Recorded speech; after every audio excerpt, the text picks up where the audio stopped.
Jadi hari ini saya lagi di stasiun Radio Malabar. Nah, tempat ini dulu pernah berdiri sebuah bangunan besar yang merupakan gedung pemancar radio PLF, Very Low Frequency.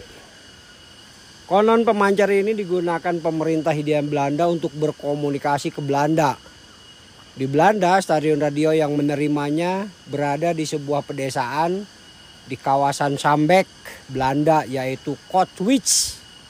Maka pemancarnya disebut juga Radio Katwijk di Jakarta. Masih ada nggak itu ya di Belanda itu Radio Katwijk. Jadi di pemancar radio Malabar ini didirikan tahun 1917 dan diresmikan tahun 1923. Berarti pembangunannya luar biasa, berapa tahun itu ya, hampir berapa tahun, 17 tambah 23 berarti hampir 6 tahunan.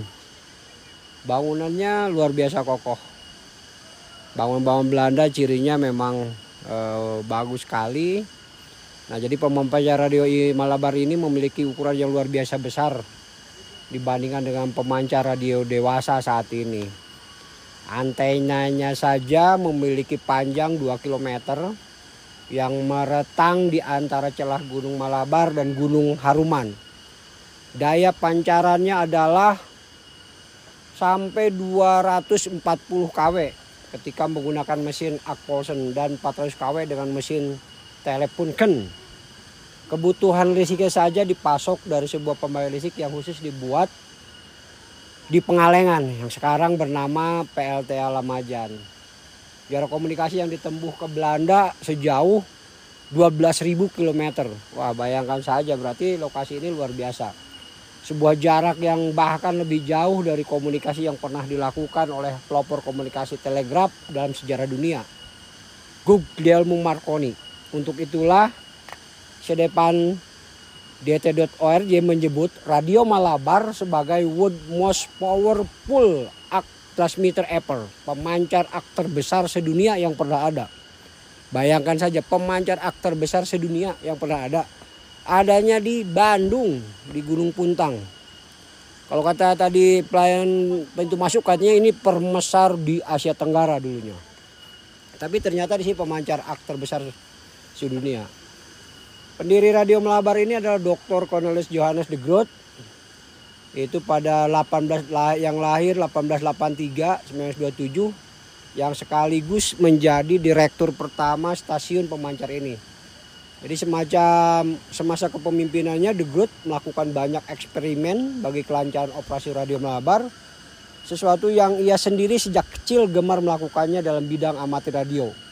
Bukan sekedar hobi, ia pun menempuh jalur akademis dan gelar doktornya saja diperoleh setelah mempertahankan tesis dengan judul The Implode Panheteropisch Climate of the Radio Verbinding atau The Influence of the Tropical Climate on the Radio Connection. Wah, ini saya mau cari nih tesis ini ada di mana nih, coba membaca apa hasil penelitiannya.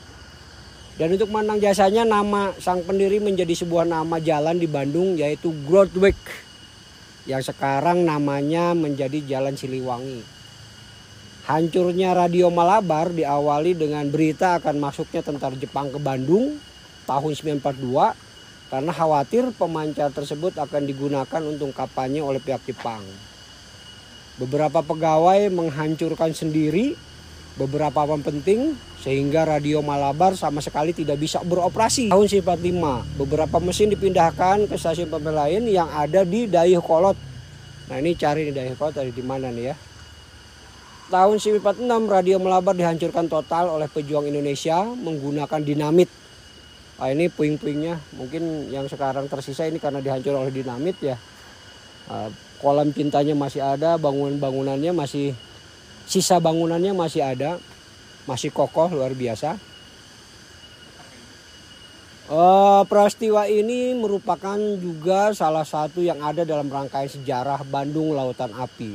Walaupun kita jajah Belanda ya ilmunya harus kita pakai nih.